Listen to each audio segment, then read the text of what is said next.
Hello friends, എല്ലാവർക്കും നമസ്കാരം. നിങ്ങളേവരും കാത്തിരിക്കുന്ന രേവതിയുടെയും സച്ചിയുടെയും നാളത്തെ വിശേഷത്തിലേക്ക് എല്ലാ കൂട്ടുകാർക്കും സ്വാഗതം. എല്ലാവർക്കും ഒരു ശുഭരാത്രിയൊക്കെ നേർന്നുകൊണ്ട് നമുക്ക് നാളത്തെ വിശേഷത്തിലേക്ക് കടക്കാം. അപ്പോൾ ഇന്നത്തെ വിശേഷവും പ്രമോയൊക്കെ കണ്ടിട്ട് നിങ്ങൾ കാത്തിരിക്കുകയാണല്ലേ, നമ്മുടെ രേവതിയും സച്ചിയും ഒന്നിക്കോ എന്ന ആ ഒരു ചോദ്യമാണ് കമൻറ്റിലൂടെ കൂടുതൽ പേരും ചോദിച്ചിരിക്കുന്നത്. ഏതായാലും നമ്മുടെ രേവതിയും സച്ചിയും ഉടനെ ഒന്നും ഒന്നിക്കാനൊന്നും പോകുന്നില്ല, എങ്കിലും നമുക്ക് രസകരമാകുന്ന കുറച്ച് കാഴ്ചകളൊക്കെ നമുക്ക് കാണാനായിട്ട് സാധിക്കും കേട്ടോ. അപ്പോൾ ഞാൻ പറഞ്ഞു ബോറടിപ്പിക്കുന്നില്ല, നമുക്ക് നേരെ നാളത്തെ വിശേഷത്തിലേക്ക് കടക്കാം. അങ്ങനെ ഇന്ന് ലാസ്റ്റ് ഭാഗമായിട്ട് കണ്ടത് വേറൊന്നുമല്ല, നമ്മൾ വർഷയും ശ്രീകാന്തും തമ്മിലുള്ള ആ ഒരു സീനാണ്. അപ്പം ശ്രീകാന്തിനെ കൊട്ടേഷൻ ഏൽപ്പിച്ചിരിക്കുകയാണ് വർഷ. ശ്രീകാന്തിന് കൊട്ടേഷൻ കൊടുത്തിരിക്കുകയാണ് കേട്ടോ. അപ്പോൾ അതുകൊണ്ട് തന്നെ നമ്മുടെ ശ്രീകാന്ത് ഒന്ന് കൈയൊക്കെ ഒന്ന് തല്ലി തകർക്കാൻ വേണ്ടി ശ്രമിച്ചു. ഇങ്ങനെ കൈയും കൊണ്ട് മോന്തക്കിട്ടൊക്കെ അടിച്ചു. എന്ത് ചെയ്യാനാണ്, നമ്മൾ സ്വയമായിട്ട് നമ്മൾ ഉപദ്രവിക്കാൻ നമുക്ക് ഒരിക്കലും സാധിക്കില്ല. അപ്പോൾ അതുകൊണ്ട് തന്നെ ശ്രീകാന്ത് തോറ്റു പിന്മാറി. ഏതായാലും നമ്മുടെ ശ്രീകാന്തിൻ്റെ അടുത്ത ലക്ഷ്യം എന്ന് പറയുന്നത്, എങ്കിൽ പിന്നെ ഒരു ഡ്രാമ തന്നെ കളിച്ചേക്കാം. അല്ല, നമ്മുടെ ശ്രീകാന്തിൻ്റെ തന്നെ ഫോട്ടോ അയച്ചു കൊടുത്താൽ മതിയല്ലോ, ചതവും മുറിവും ഒക്കെ ഉണ്ടെന്ന് കാണിക്കുന്ന ഒരു ഫോട്ടോ. അതിനുവേണ്ടി ശ്രീകാന്ത് ചെയ്യുന്നത്, അവിടെ ഇരുന്ന ഒരു ചെറിയൊരു തുണിയൊക്കെ എടുത്ത്, അതായത് എല്ലാ വീട്ടിലും ഉണ്ടല്ലോ, എപ്പോഴും ഉണ്ട് മെഡിസിനും കാര്യങ്ങളും ഒക്കെ, അങ്ങനെ ആ ഒരു ഫസ്റ്റ് എയ്ഡ് ബോക്സ് എടുത്തിട്ട് അതിനകത്തിരിക്കുന്ന ആ ഒരു തുണി എടുത്ത് വെച്ച് കെട്ടിയിട്ട് കുറച്ച് കളറും പെയിൻറ്റൊക്കെ ഇങ്ങനെ റെഡ് കളറൊക്കെ ഇങ്ങനെ കൊടുത്തു കഴിഞ്ഞപ്പോഴത്തേക്കും സത്യത്തിൽ ആരോ ഒരാൾ തലക്കിട്ടടിച്ച പോലെ ആയി. ഹോസ്പിറ്റലിലൊക്കെ പോയിരിക്കുന്ന ആ ഒരു ലുക്ക് വന്നു. ഏതായാലും ആ ഒരു ലുക്കിൽ ഫോട്ടോ എടുത്തിട്ട് വർഷയ്ക്ക് നേരെ അയച്ചു കൊടുക്കുകയാണ്. അപ്പോൾ ഇത് വർഷയുടെ കൈ കിട്ടിക്കഴിയുമ്പോൾ എന്തായിരിക്കും, വർഷയ്ക്ക് സന്തോഷമാവൂലേ? വർഷയ്ക്ക് ഇതിൽ കൂടുതൽ സന്തോഷം വേറെ ഉണ്ടോ? ശ്രീകാന്ത് തന്നെയാണ് വർഷയുടെ മെയിൻ ശത്രു എന്ന് പറയുന്ന ആൾ. അങ്ങനെ നമ്മുടെ വർഷയ്ക്ക് അത് അയച്ചു കൊടുക്കുന്നു. വർഷ ഇത് കണ്ടു കഴിയുമ്പോഴത്തേക്കും വർഷ അങ്ങോട്ട് ഞെട്ടിപ്പോവാണ് കേട്ടോ. വണ്ടടിച്ച് നിൽക്കുന്ന വർഷനെ നമുക്ക് നാളെ കാണാനായിട്ട് സാധിക്കും. ഓഹോ, ഇത്രയ്ക്ക് കഴിവോ, പറഞ്ഞതും ചെന്ന് എല്ലാം ചെയ്തല്ലോ എന്ന ആ ഒരു ഇത്, അതായത് പറഞ്ഞ ഉടനെ തന്നെ ഇങ്ങനെ ചെയ്യാൻ തനിക്കൊരു ഫ്രണ്ട് ഉണ്ടല്ലോ, താൻ ഏതായാലും എൻ്റെ ബെസ്റ്റ് ഫ്രണ്ട് തന്നെയാണ്, താൻ എൻ്റെ ഷെഫും ഫ്രണ്ടും ഒക്കെ ആയിട്ട് മാറിക്കഴിഞ്ഞിരിക്കുന്നു എന്നിങ്ങനെ പറഞ്ഞു. ഈ ഫോട്ടോ അയച്ചു കൊടുത്തപ്പം തിരിച്ച് നമ്മുടെ വർഷ വിളിച്ചിട്ട്, എന്നിട്ട് വർഷ പറഞ്ഞു, ഞാനിപ്പോൾ അടുത്തുണ്ടായിരുന്നെങ്കിൽ സത്യം പറഞ്ഞാൽ കെട്ടിപ്പിടിച്ചൊരു ഉമ്മ തന്നേനെ എന്നിങ്ങനെ പറഞ്ഞപ്പോഴത്തേക്ക് പെട്ടെന്ന് നമ്മുടെ ശ്രീകാന്ത് ഉമ്മയോ എന്ന മട്ടായി പോയിട്ടോ. ഏതായാലും ശ്രീകാന്തും വലിയ സന്തോഷത്തിൽ തന്നെയാണ്. അങ്ങനെ നമ്മുടെ ശ്രീകാന്ത് പറഞ്ഞു, ഇനിയിപ്പോൾ ഒരു 3-4 മാസത്തേന് അവൻ പൊങ്ങത്തില്ല, അവൻ എണീക്കത്തില്ല, അവന് ഹോസ്പിറ്റലിൽ അഡ്മിറ്റും ആയി കഴിഞ്ഞു എന്ന് പറയുമ്പോൾ, എങ്കിൽ പിന്നെ നമുക്കൊരു കാര്യം ചെയ്താലോ, എങ്കിൽ പിന്നെ അവനെ നമുക്കൊന്ന് പോയി കണ്ടാലോ, എനിക്ക് അവനെ ഒന്ന് പോയി കണ്ടിട്ട് അവൻ്റെ മുഖത്ത് നോക്കി 2 സംസാരം, അത് സംസാരിക്കാതെ വർത്താനം പറയാതെ എനിക്കൊരു മനസ്സമാധാനം കിട്ടുന്നില്ല. അയ്യോ വേണ്ട, അങ്ങനെ പോയി കാണുമൊന്നും വേണ്ട, ഏതായാലും ഇട്ട് ചിഞ്ചം പരുവാക്കി ഞാൻ. ഇനിയിപ്പം അവനെ കൊണ്ടുള്ള ശല്യം ഉടനെ ഒന്നും ഉണ്ടാവത്തൊന്നുമില്ല, അതുകൊണ്ട് പേടിക്കൊന്നും വേണ്ട എന്നൊക്കെ പറഞ്ഞു. വർഷയ്ക്കും എന്തോ വലിയ സന്തോഷമായി.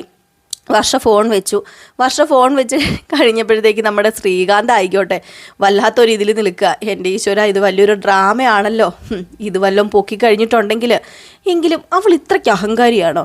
അല്ല, നേരിട്ട് കണ്ടു കഴിഞ്ഞിട്ടുണ്ടെങ്കിൽ അവൾ അഹങ്കാരിയാണ്. പക്ഷേ ഫോണിൽ കൂടെ സംസാരിക്കുമ്പം സത്യം പറഞ്ഞു കഴിഞ്ഞിട്ടുണ്ടെങ്കിൽ അത്യാവശ്യം മര്യാദയുള്ളൊരു പെൺകുട്ടിയാണ്. എന്തെങ്കിലും ആട്ടെ, ഇനിയിപ്പം നമ്മളോടുള്ള ആ ഒരു സ്നേഹം കുറയണ്ടല്ലോ. ഇനിയിപ്പം ഞാൻ ഏതായാലും വലിയൊരു സ്റ്റണ്ട്മാനായല്ലോ. അപ്പോൾ ആ ഒരു അർത്ഥത്തിലാണ് ശ്രീകാന്ത് നിൽക്കുന്നത് കേട്ടോ. അപ്പോൾ ഈ ഒരു സീനൊക്കെ കഴിഞ്ഞിട്ട് പിന്നെ കാണിക്കുന്ന സീൻ എന്ന് പറഞ്ഞാൽ നമ്മുടെ സച്ചിനെ രേവതീനും തന്നെയാണ്. അങ്ങനെ സച്ചിൻ രേവതിയും ശാന്തി മുഹൂർത്തത്തിൻ്റെ ആ ഒരു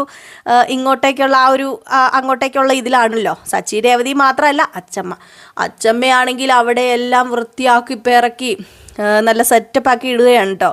അവിടെ ഉണ്ടായിരുന്ന എല്ലാം ആ ഒരു റൂമിൽ വൃത്തിയാക്കി നല്ലൊരു വലിയ ബെഡും, അതായത് നല്ല വലിയൊരു കട്ടിലും ബെഡും, അതിനോടൊപ്പം തന്നെ തൊട്ടടുത്ത കൂട്ടുകാരെയൊക്കെ വിളിച്ച് മുല്ലപ്പൂവൊക്കെ കൊണ്ട് ആ റൂമൊക്കെ അലങ്കരിക്കുന്നു. അപ്പം അതിനിടയിലായിട്ട് കുറേ സംഭാഷണമൊക്കെ ഉണ്ട്. നമ്മുടെ സച്ചിയാണെങ്കിൽ അതിനിടയിലായിട്ട് ഭക്ഷണം കഴിക്കാൻ വേണ്ടി വന്നു. അപ്പോൾ സച്ചി രേവതി ഭക്ഷണം കഴിച്ചുകൊണ്ടിരുന്നു. അപ്പോൾ ഭക്ഷണം കഴിച്ചുകൊണ്ടിരുന്നപ്പോഴത്തേക്കും നമ്മുടെ സച്ചിക്ക് പെട്ടെന്നൊരു കൂട്ടുകാരൻ ഗൾഫിൽ നിന്ന് വന്നിട്ടുണ്ട്. അപ്പോൾ അതുകൊണ്ട് അവനും ഒന്ന് കാണാൻ പോകണമെന്ന് പറഞ്ഞപ്പോഴത്തേക്ക്, നീ ആദ്യം കഴിക്കുക, ഏതായാലും ഇപ്പം നീ പോകണ്ട, ഇന്ന് നിന്നെ ഇവിടെ നിന്ന് വിടില്ല, ഇന്ന് ശാന്തി മുഹൂർത്തം ഒന്നും നിനക്ക് അറിയത്തില്ലെന്ന് ചോദിച്ചപ്പം, ശാന്തി മുഹൂർത്തം അതേതായാലും രാത്രിയല്ലേ, എനിക്കിപ്പോൾ പോകത്തില്ലെന്ന് ചോദിച്ചപ്പോഴത്തേക്കും, വേണ്ട നീ പോകണ്ടെന്ന് പറഞ്ഞു. അതെന്താ അച്ചമ്മേ, ഞാൻ പോയാൽ എന്താ പ്രശ്നം ഇരിക്കുന്നത്? കണ്ടോ, ഒരു സ്ഥലത്ത് തന്നെ വിടത്തില്ല. ഇതാ ഞാൻ പറയുന്നത്, എനിക്കിപ്പോൾ കലി വരുന്നത്. നേരത്തെ ആണെങ്കിൽ ഒരു അനുവാദം ചോദിക്കണ്ടായിരുന്നു, എനിക്ക് പോകായിരുന്നു. ഇപ്പോൾ അനുവാദം ചോദിക്കാതെ അച്ഛമ്മേനെ ഒരു സ്ഥലത്ത് വിടത്തില്ലാത്ത ഇതായാലോ എന്ന് പറയുമ്പോൾ നീ എന്നോടല്ലടാ അനുവാദം ചോദിക്കേണ്ടത്. നിനക്ക് നിൻ്റെ കെട്ടിയോളുണ്ടല്ലോ, നിൻ്റെ കെട്ടിയോളോടാ നീ ഇനി മുതൽ അനുവാദം ചോദിച്ചിട്ട് പോകേണ്ടത്, അല്ലാതെ എന്നോട് അനുവാദം ചോദിച്ച് പോകുമല്ല നീ ചെയ്യേണ്ടതെന്ന് പറഞ്ഞപ്പോഴത്തേക്കും പിന്നെ നമ്മുടെ സച്ചിക്ക് മനസ്സിലായി, ഏതായാലും ഇനിയിപ്പോൾ രേവതീനെ പിടിക്കാതെ രക്ഷയില്ല. രേവതിയോട് അനുവാദം ചോദിച്ചു കഴിഞ്ഞിട്ടുണ്ടെങ്കിൽ രേവതി സമ്മതിച്ചാൽ പോകാമല്ലോ. അങ്ങനെ രേവതിയോട് അനുവാദം ചോദിക്കുകയാണ്. അപ്പോൾ രേവതി അനുവാദം ചോദിച്ചു കഴിഞ്ഞപ്പോഴത്തേക്കും രേവതി ആദ്യം ഒന്നും സമ്മതിച്ചില്ല കേട്ടോ, ആദ്യമൊന്നും മൈൻഡ് ചെയ്തില്ല. അത് കഴിയുമ്പോഴത്തേക്കും പതുക്കെ അച്ഛമ്മേനെ നോക്കിയപ്പോഴത്തേക്കും അച്ഛമ്മ സമ്മതിച്ചോളാൻ ഇങ്ങനെ പറഞ്ഞു. അപ്പോഴത്തേക്കും നമ്മുടെ രേവതി പൊക്കോ, കുഴപ്പമില്ല അച്ഛമ്മേ, പോട്ടെ അച്ഛമ്മേ, പാവമല്ലേ, കൂട്ടുകാരനെ കാണാൻ പോകുന്നല്ലേ, ആണോ, എനിക്ക് പിന്നെ കെട്ടിയോട് സമ്മതിച്ചെങ്കിൽ ഓക്കെ, എനിക്കും കുഴപ്പമില്ല, നീ പൊക്കോ. പക്ഷേ 6 മണിക്കുള്ളിൽ ഈ വീട്ടിൽ നീ കയറിയിരിക്കണം. 6 മണിക്കുള്ളിൽ ഈ വീട്ടിൽ നീ കയറിയില്ലെങ്കിലേ ഞാനങ്ങ് വരും പൊക്കിയെടുത്തോണ്ട് ഇങ്ങോട്ട് വരാൻ എന്നൊക്കെ പറഞ്ഞു. അപ്പോഴത്തേക്കും സത്യമായിട്ട് ഞാൻ വരാം അച്ഛമ്മേ, എൻ്റെ പുനാര് അച്ഛമ്മയല്ലേ, എൻ്റെ പുനാര് രേവതിയല്ലേ, താങ്ക്സ് ഉണ്ട് കേട്ടോ എന്ന് പറഞ്ഞുകൊണ്ടാണ് നമ്മുടെ സച്ചി അവിടെ നിന്ന് ഓടിപ്പോകുന്നത്. ഈ താങ്ക്സ് ഉണ്ട് കേട്ടോ എന്ന് പറഞ്ഞപ്പോഴത്തേക്കും നമ്മുടെ പാറുമ്മ ചോദിച്ചു, അവനെന്താ തേങ്ങ ഉണ്ടെന്നോ, എന്താ അവൻ പറഞ്ഞത്, താങ്ക്സ് എന്നാണ് പറഞ്ഞത്. അപ്പം തേങ്ങാന്നോ എന്നാണ് പാറുമ്മ കേട്ടത്. എൻ്റെ പൊന്നു പാറൂട്ടി, നിനക്കതിനെക്കുറിച്ചൊന്നും അറിയത്തില്ലല്ലോ. അതെ, താങ്ക്സ് എന്ന് പറഞ്ഞാൽ നന്ദി ഉണ്ടെന്ന്. രേവതിയോടെ നന്ദി പറഞ്ഞതാ. ഭർത്താവ് ഭാര്യയോട് നന്ദി പറയുകയോ? അതിനിപ്പോൾ എന്താ നന്ദി പറഞ്ഞെന്ന് ഓർത്തോണ്ട് ഒന്നുമില്ല എന്നൊക്കെ പറഞ്ഞുകൊണ്ട് നമ്മുടെ അച്ഛമ്മയും പാറൂട്ടിയൊക്കെ തമ്മിൽ ഇങ്ങനെ സംസാരിച്ചുകൊണ്ടിരിക്കുന്നു. അങ്ങനെ അവിടെ വലിയ സന്തോഷം തന്നെയാണ്. അങ്ങനെ നമ്മുടെ സച്ചി അവിടെ നിന്ന് പോയി, അങ്ങനെ കൂട്ടുകാരൻ്റെ അടുത്ത് പോയി. അപ്പോൾ കൂട്ടുകാരൻ്റെ ഒക്കെ അടുത്ത് പോയി കഴിഞ്ഞപ്പോഴത്തേക്കും കൂട്ടുകാരനോട് ഈ വക കാര്യങ്ങളൊക്കെ പറഞ്ഞു, എന്ത് ചെയ്യാനാ, നേരത്തെ പോകണം എന്നൊക്കെ പറഞ്ഞു. അപ്പോഴത്തേക്കും എടാ നിനക്ക് നല്ല കാര്യമല്ലേടാ, എടാ നീ എന്ത് പരിപാടിയാണ് നീ കാണിക്കുന്നത്, നമ്മളൊക്കെ ഈ 90-ലുള്ളവർക്കൊക്കെ ഉണ്ടല്ലോ പെണ്ണ് കിട്ടാൻ വളരെ ബുദ്ധിമുട്ടാണ്. പെണ്ണ് കിട്ടിയിട്ട് ഒരുത്തൻ നിൽക്കുന്നത് കണ്ടില്ലേ, എന്തുവാടാ ഇത് എന്ന് ചോദിച്ചപ്പോഴത്തേക്കും പിന്നെ പെണ്ണും പിടക്കോഴിയൊന്നും എനിക്ക് സെറ്റാവില്ലളിയാ, ഞാൻ പറഞ്ഞല്ലോ അവളെ കെട്ടിയപ്പം മുതൽ എന്ന് കെട്ടിയോ അന്ന് മുതൽ തുടങ്ങിയതാ എൻ്റെ തലവേദന. അങ്ങോട്ട് പോകാൻ പാടില്ല, ഇങ്ങോട്ട് പോകാൻ പാടില്ല, അത് ചെയ്യാൻ പാടില്ല, ഇത് ചെയ്യാൻ പാടില്ല.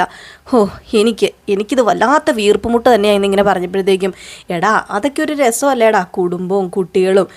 എൻ്റെ പൊന്നു കൂട്ടുകാരാ, നീ ഒന്നും മിണ്ടാതിരിക്കുക, എനിക്ക് കുടുംബവും വേണ്ട കുട്ടിയും വേണ്ട. ഞാൻ ഇപ്പോൾ വണ്ടി ഓടിച്ചുകൊണ്ട് അതിലേ നടക്കേണ്ടതല്ലായിരുന്നോ, എൻ്റെ കാറ്.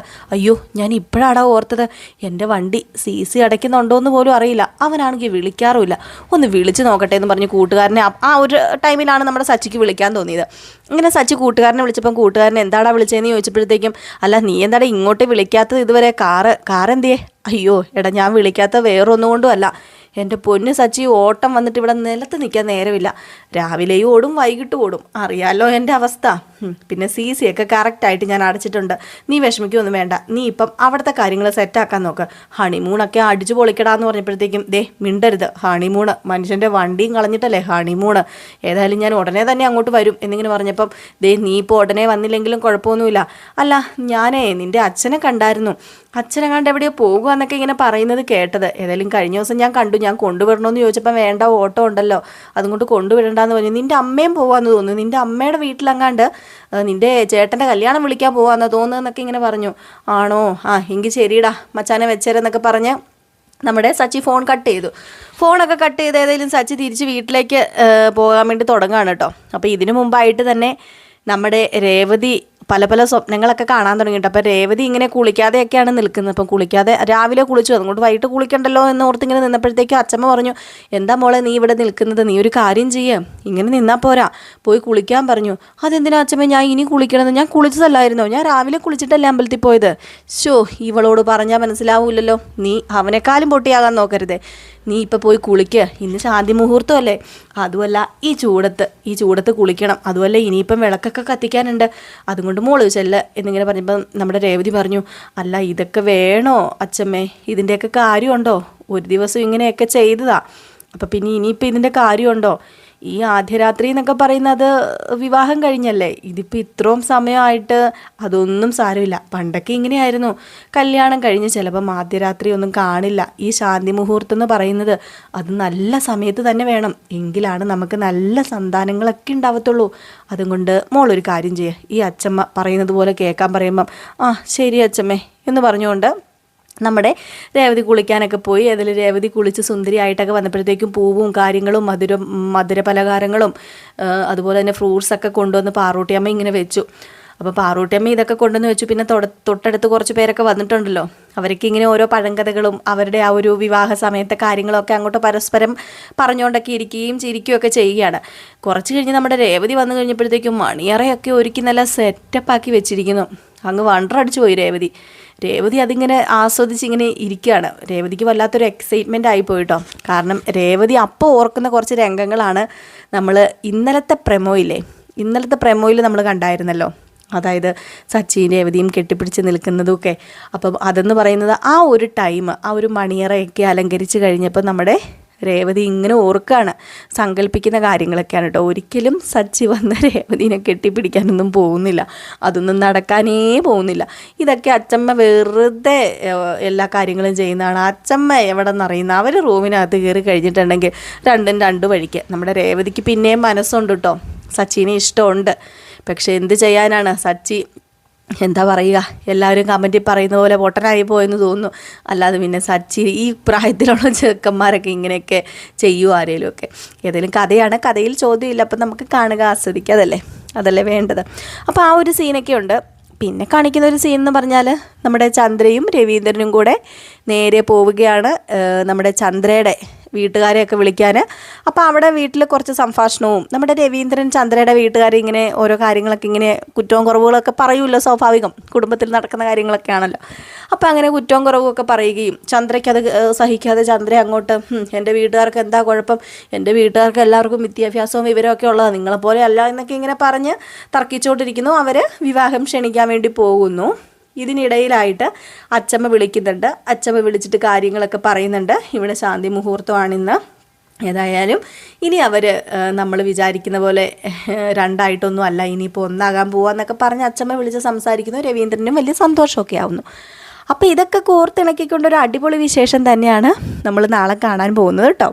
അപ്പോൾ എല്ലാവരും മറക്കാതെ കാണുക. രാവിലെ കറക്റ്റ് 6:45 തന്നെ നമ്മൾ ഫുൾ വിശേഷം ഇടാറുണ്ട്. അപ്പോൾ നാളെയും കറക്റ്റ് 6:45 തന്നെ നമ്മൾ ഫുൾ വിശേഷം ഇടും കേട്ടോ. അപ്പോൾ എല്ലാവർക്കും ഒരു നല്ല ശുഭരാത്രിയൊക്കെ ആശംസിക്കുന്നു. ഞാൻ ഒത്തിരി നീട്ടിയൊന്നും പറയുന്നില്ല, കാരണം 2 ദിവസമായിട്ട് തൊണ്ടയ്ക്ക് വേദനയും ജലദോഷവും ഒക്കെയാണ്. അപ്പം മക്കൾക്ക് ഇങ്ങനെ പനി പിടിച്ചു, സ്കൂളിൽ പോകുന്നതല്ലേ, അപ്പം സ്വാഭാവികമാണ്, മഴക്കാലമൊക്കെ ആയില്ല. അപ്പം മക്കൾക്ക് പനി വന്നുകൊണ്ട് എനിക്കും വല്ലാത്ത തൊണ്ടയ്ക്ക് വേദന, ഉമ്മുനീരൊക്കെ ഇറക്കാൻ ഭയങ്കര പ്രയാസമാണ്. അപ്പം രാവിലെയൊക്കെ എണീറ്റ് വീഡിയോ ചെയ്യുന്നത് ശകലം ഉപ്പുവെള്ളമൊക്കെ വായി കൊണ്ടിട്ടാണ് കേട്ടോ. അപ്പോൾ നമുക്ക് സംസാരിക്കുമ്പോൾ ഏതായാലും നമുക്ക് ഉമിനീര് വരും. അപ്പം പതിയെ നമ്മൾ ഇറക്കി വിടുമല്ലോ. ഭയങ്കര ഒരു അസ്വസ്ഥത ഈ തൊണ്ടവേദന വന്നു കഴിഞ്ഞിട്ടുണ്ടെങ്കിൽ. അപ്പോൾ എല്ലാവരും സേഫായിട്ടിരിക്കുക. മഴയൊക്കെയാണ്, പല രോഗങ്ങളൊക്കെ വരും. അപ്പോൾ ഈ വെള്ളമൊക്കെ കെട്ടിക്കിടക്കുന്നുണ്ടെങ്കിൽ പരമാവധി ഈ മഴയത്ത് നമുക്ക് രോഗം തരുന്നത് കൊതുകാണ് കേട്ടോ. അപ്പോൾ അതുകൊണ്ട് വെള്ളമൊക്കെ കെട്ടിക്കിടക്കുന്നുണ്ടെങ്കിൽ എല്ലാവരും ചിരട്ടയൊക്കെ കമത്തി മറിച്ചിടുക. വെറുതെ പാഴായിട്ട് ഇങ്ങനെ പ്ലാസ്റ്റിക് സാധനങ്ങളൊക്കെ കിടക്കുന്നതിനകത്തൊക്കെ വെള്ളം കെട്ടിക്കിടക്കും. അതിനകത്ത് നിന്നൊക്കെ ഒരു കൊതുകുണ്ടായാൽ മതി, നമുക്ക് എന്തൊക്കെ അസുഖങ്ങൾ വരുത്തുന്നതാണെന്നറിയാമോ. അപ്പോൾ എല്ലാവരും സേഫായിട്ടിരിക്കുക കേട്ടോ. അപ്പോൾ എല്ലാവർക്കും ടാറ്റാ, ബൈ ബൈ.